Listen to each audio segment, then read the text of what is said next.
So anyway, good morning and thank you very much for coming. I would like to kind of quickly go through what the Foreign Service is, how you get into the Foreign Service, and just sort of introduce you to my employer.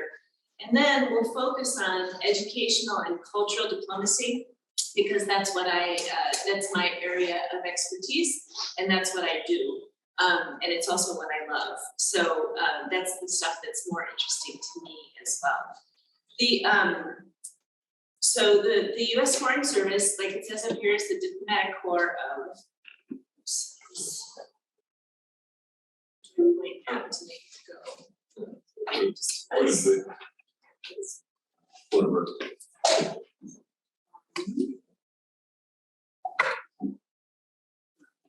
Rick, is the slides? Rick, could you advance it? Yeah, it's advanced. It's not. What's the? I wasn't here for the setup. It looks like they've got you set up there. But this is what people are seeing on the screen back here. Oh.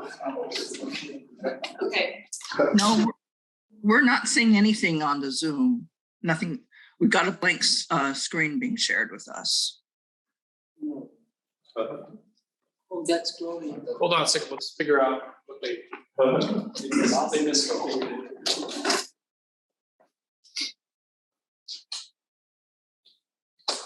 That's what happened. The system crashed.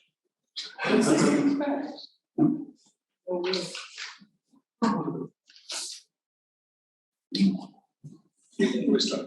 So you have a few seconds to bail. The diplomatic corps, the State Department, works closely with the Department of Defense, but we do really different work, right? The Department of Defense does what we consider to be hard power, coercion, threat of force, all the military stuff. And the State Department does what is usually considered to be soft power. And I will show you a slide about what that means. But generally, soft power is the relationship building. It's the opposite of the force and the threat. It's helping us understand each other and understand how much we have in common compared to how much we have. This quote, which you're going to see in a minute, comes from Edward Murrow. It says that the most crucial part of diplomacy happens in the last 3 feet. It's that distance, separating that distance, that last 3 feet of one person talking to another.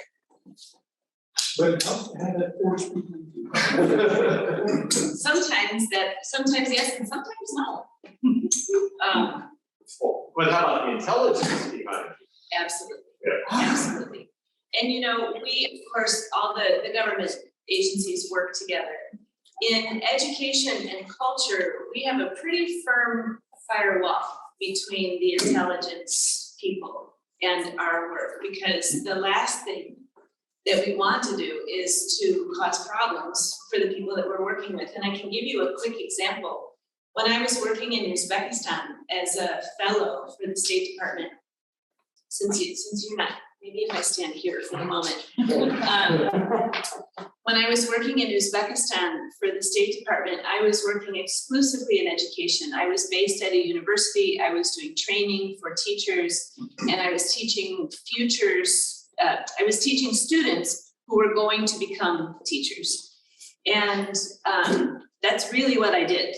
And at some point in the year that I was at that university, some thugs from the Uzbek government came to talk to the head of my department.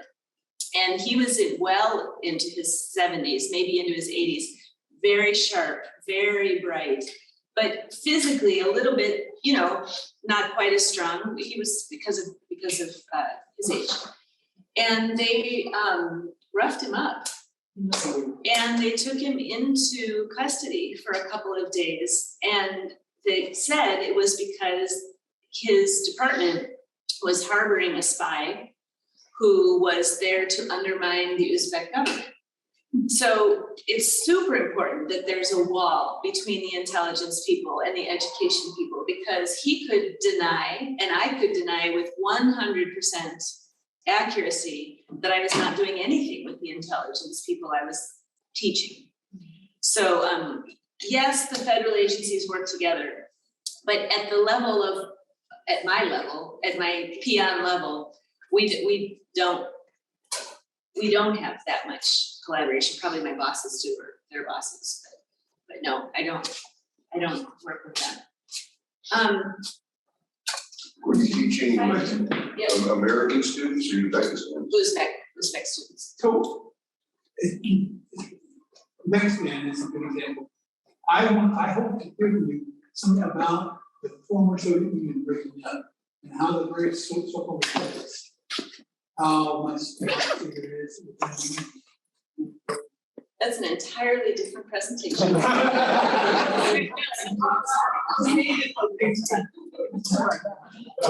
Perhaps. We're gonna have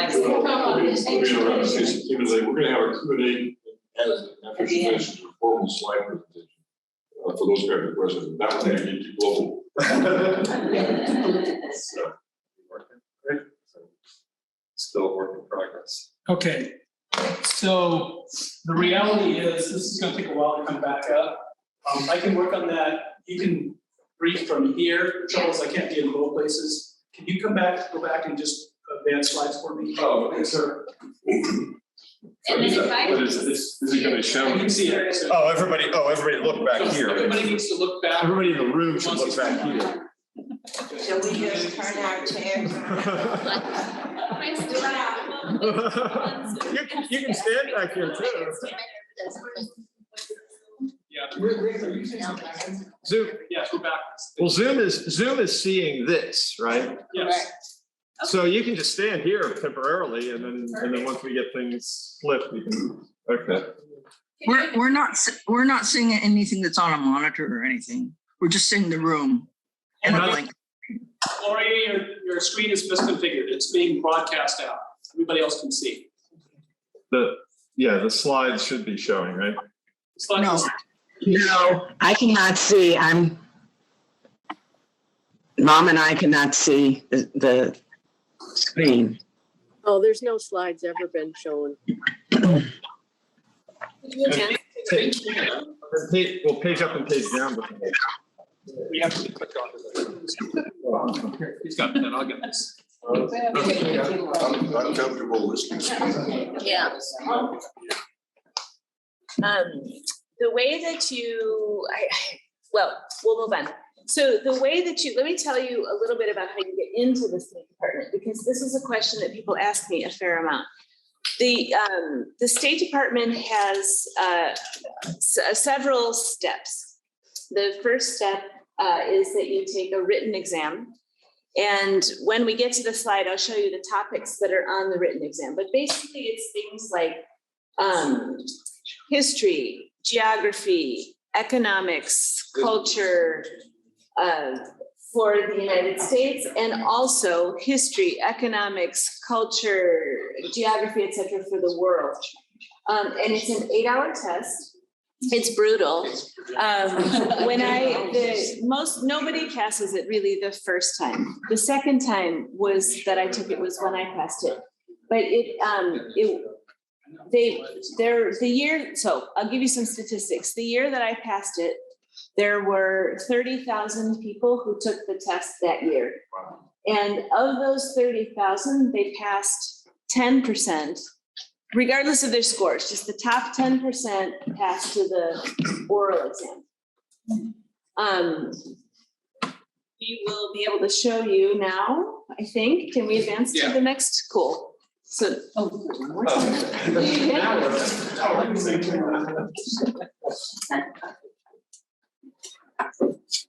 this is what, just a quick, going back, this is what I was talking about with hard power and soft power. So soft power is what the diplomats do, and that's the positive attraction, the persuasion.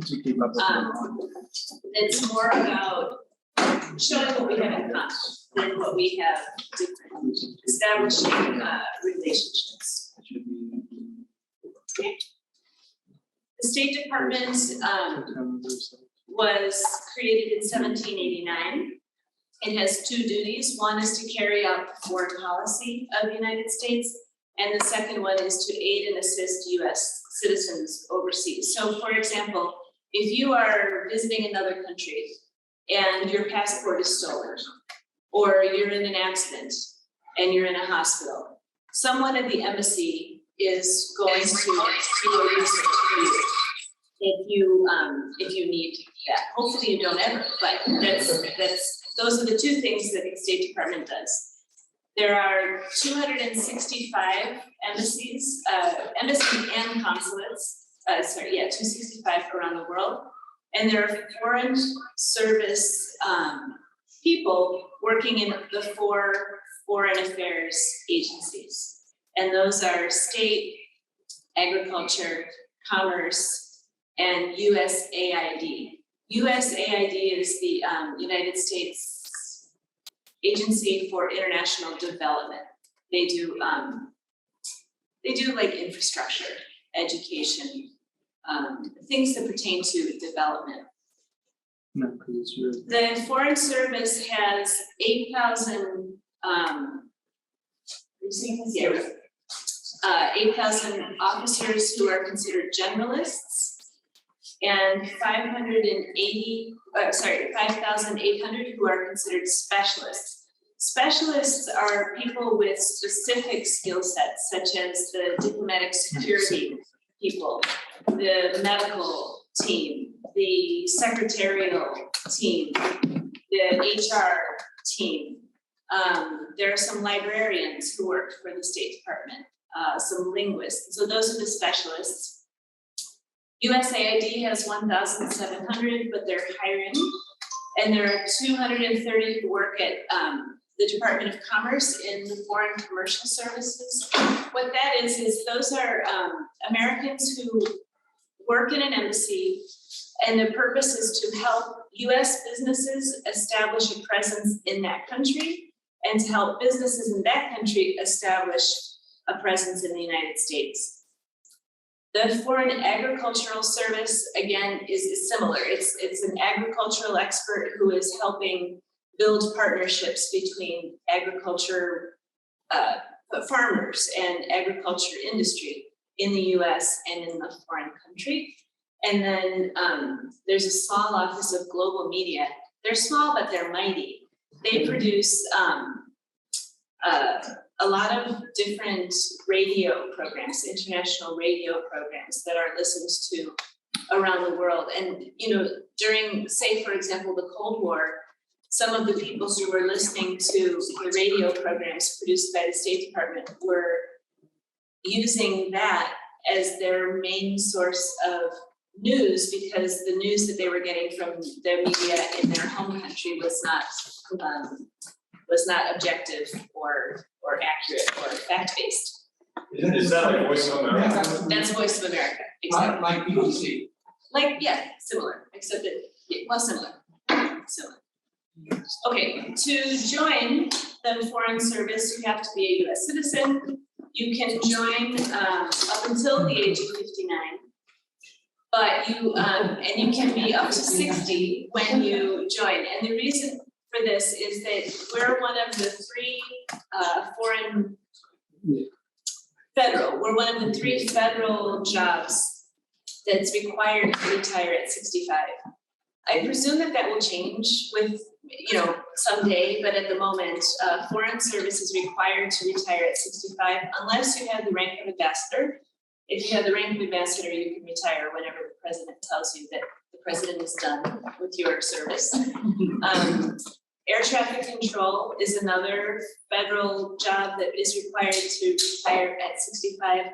And the few train conductors that drive Engineer trains at the federal level, they're also required to retire at 65. So that's why you can't get in if you're over 60. Okay, so as I mentioned, the exams are pretty demanding. And the first step is that you decide which of the 5 career tracks you are most interested in. The consular track, those are the people who do visa interviews, they're the passport people. The consular office is where, if you're in an accident overseas and you're in a hospital, it's the consular people who would come and help you. You have trouble reading this, so we turn the lights down. Okay. Okay. The economic folks do economic bilateral work. Management is internal. So the management people do HR, they do payroll, they do the hiring, they do the, there's a motor pool, a bunch of cars that are owned by the embassy, and drivers use those cars to take us to our various meetings so that we don't have to worry about parking. They just drop us off at the front door of the ministry and they go away. And then when the meeting ends, they come to the front door of the ministry and take us away in the motor pool. The political section is the section that mostly does the foreign policy, the really policy work. And then finally is the public diplomacy category, which is media, education, and culture. And I'm going to focus on that because that's the section that I'm in. So back to this exam, you pass an oral exam, then you pass a written exam, then you have to get a medical clearance and a security clearance. Then you pass a suitability review, which is they just want to make sure that you're on the up and up, that you haven't declared bankruptcy, that you're not hiding something that could be used to blackmail you in the future. And then you get onto a register. The register is a list of people who are eligible to be hired, people who have gone through the process. It's not a job offer. It's that you're eligible to be hired, and you can be on the register for 18 months. If they haven't offered you a job within those 18 months, you start over from the beginning. And I know many people who have had to do that. You start at the written exam. Here's a quick, this is what's on the written exam. I'll give you just a second to read this.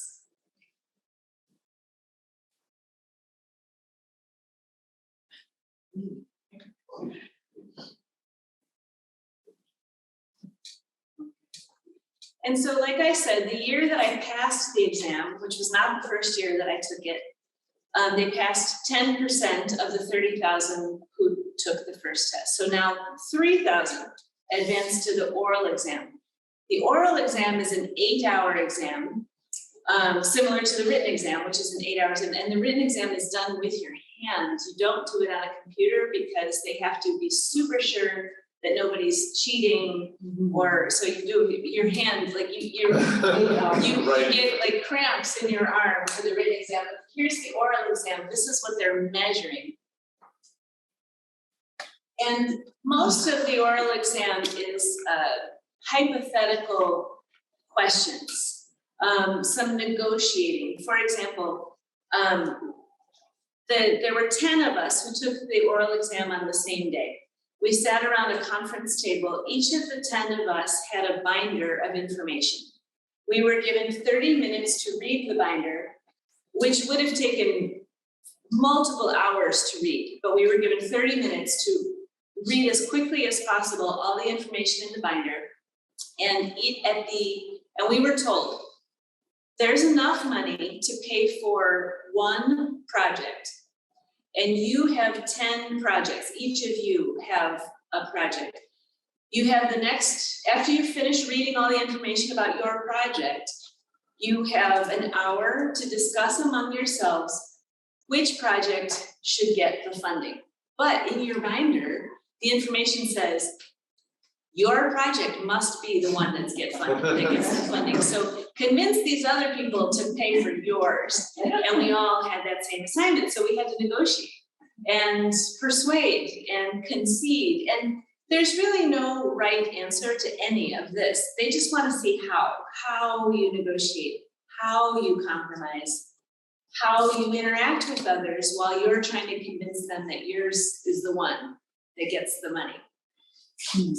So of the 3,000 who took the oral exam, they passed the top 10%. So now there are 300 of us. And then the 300, they do a medical clearance. You have to be super healthy. You can't have any medical condition. Why? Because they need to be able to send you to the middle of nowhere where there might or might not be a hospital, and you need to be able to survive that. And then they do a background investigation. Mostly it's 12 years or 15 years, the previous 12 or 15 years of your life. So they interviewed my former bosses, my former roommates, my former neighbors, my former boyfriends, my former, you name it. They went to my banks. And at that point I had lived in multiple countries. So they went to each country and spoke to people there. So my security clearance took 2 years, and that's fairly typical. And then of those 300, after the medical and security clearance, we were down to 279. And those 279 names went onto the register eligible to be hired. That doesn't mean that everybody got a job. Of those 279, I think 66 of us went into public diplomacy. So that gives you a sense of how competitive it is to get into the foreign service. Are you saying that the hiring process takes about roughly 2 years? 2 to 3 years. Because the security clearance takes so long. Are there any countries that you can you got it like Latin America? In the State Department, no. You have to have a clearance. Either a secret clearance or a top secret clearance, yeah. So I work in the public diplomacy track, which is definitely the best one. And we do the people-to-people work. There are sort of 2 categories of what public diplomacy people do. One is the messaging. So that means interacting with the press, doing the social media, drafting the speeches for the ambassador. It's the messaging part of public diplomacy. And then the other half of public diplomacy is educational and cultural. And that's the section that I work in. And I'll give you several examples so you have a sense of what it is that we do. But it's, this sort of sums it up.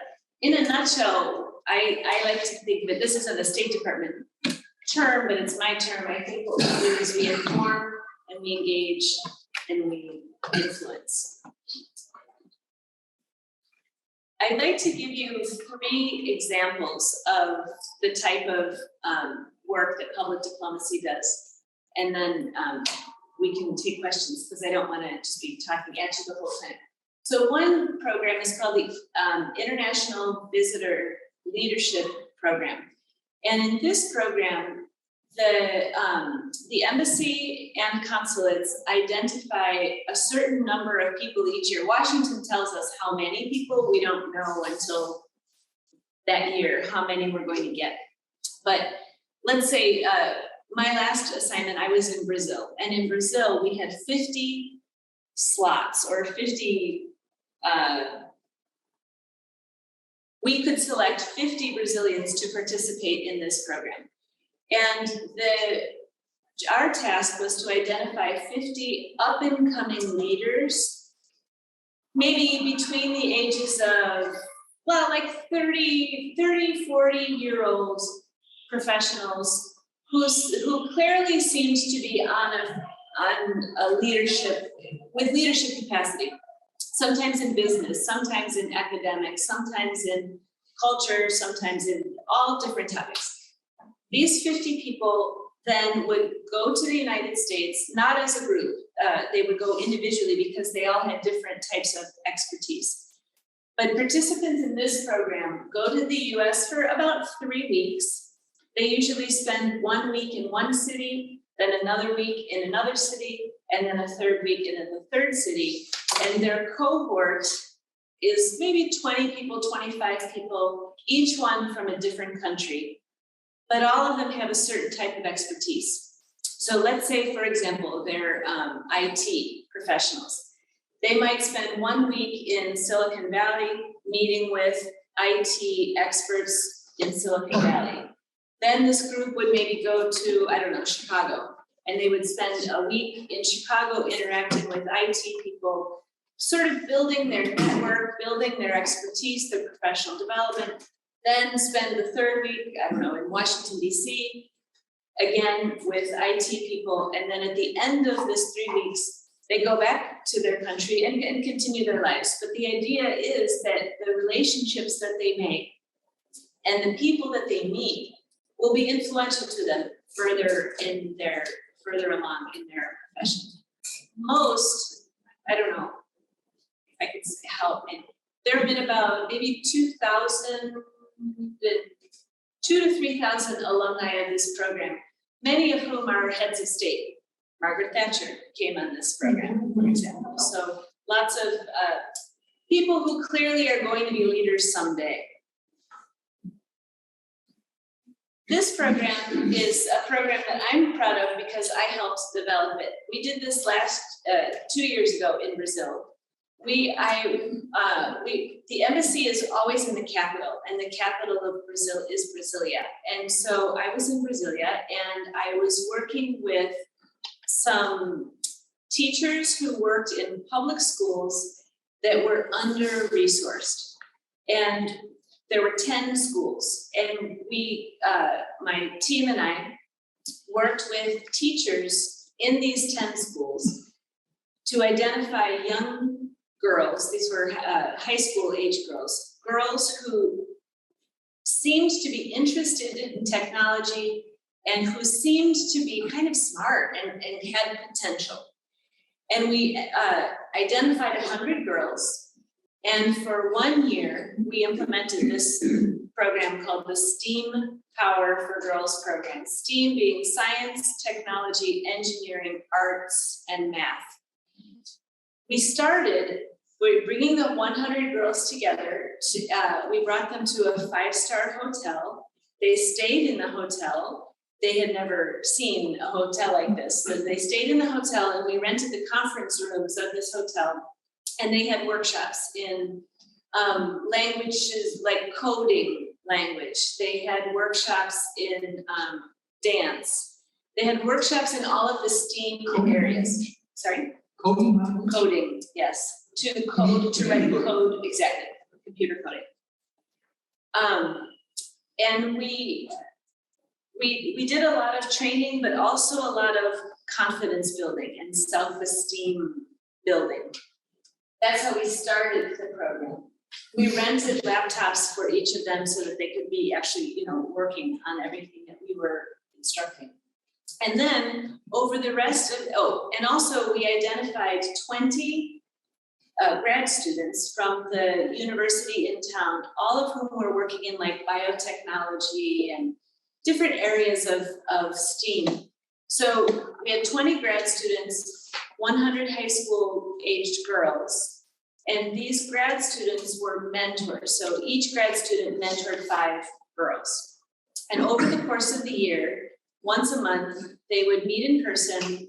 There would be a workshop with a woman who was the CEO of IBM Brazil, or the woman who was the lead engineer at the Dow offices in Brazil, or they spend a year meeting powerful, important women working in the STEAM fields. And they met with their mentors who helped them through this year. And then at the end of the year, we did a challenge where we asked them to identify a problem in their community which they felt could be solved with science or with engineering or with math or whatever. And they worked on teams to propose solutions to the problem, usually using technology. And then we had a competition, and the 3 teams that proposed good solutions to problems that they identified in their community, we gave them $5,000 to actually develop the solution that they had created. So they had sort of like seed money to create an app And that app was going to be a way for them to alert a friend if they were walking home from school and some boy was following them and harassing them. They would have an app to communicate with a teacher or a friend who could come. So they would identify a problem and a solution. And we wanted them to see that really they could change the world with their brains and with their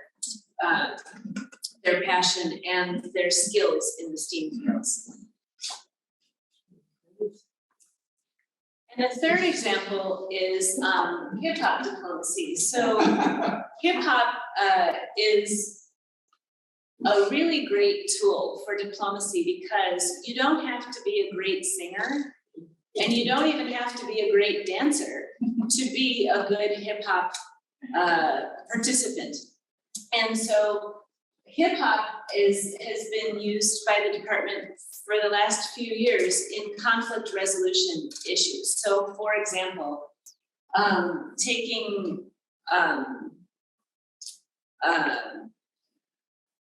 some Muslim students and some Jewish students who maybe their whole lives have been told that the other is an enemy. And so, you know, already as teenagers, they have this conception that that person is my enemy. Bringing them together to do hip hop, to write some music, record some music, and dance to it. These young people get to see that, well, actually, my enemy happens to like the same kind of music I like. And together we wrote this really cool song. And just to show the commonalities and how much we have in common with each other as opposed to how different we are. And this is a tool for conflict resolution, which has been pretty successful. Are they gonna have Biden and the chairman of the Chinese? Who knows? Who knows? John Kerry is a pretty good, you know.